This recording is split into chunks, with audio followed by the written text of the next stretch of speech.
Okey, yang ulang sekali lagi.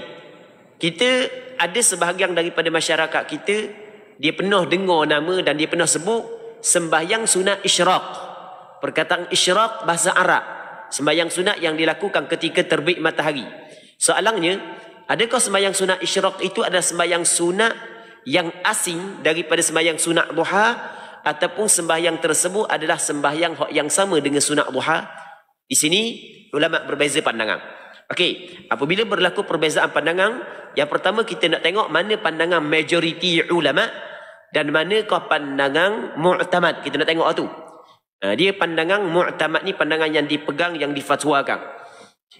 Pandangan kebanyakan ulama bahawasanya sembahyang sunat isyraq bukanlah sembahyang sunat yang asing, bukan sembahyang sunat yang suku. Bukan ia sama dengan sembahyang sunat duha. Sembahyang sunat duha atas pandangan ini dia ada 3 nama.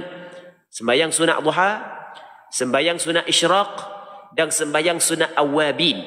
Sembahyang sunat awabin dia pun dipanggil kok. Cuma sembahyang sunat awabin tu dilakukan ketika sembahyang sunat duha kita buat ketika matahari tinggi sikit, baru dipanggil sembahyang sunat awabin. Baik. Ini pandangan yang pertama dan pandangan yang difatwakan.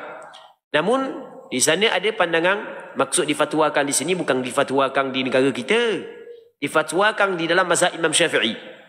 Itu kita kena faham istilah dia. Yang pertama. Yang keduanya, di sana ada pandangan sebahagian daripada ulama yang mengatakan sembahyang sunat isyraq adalah sembahyang sunat yang lain daripada sembahyang sunat duha.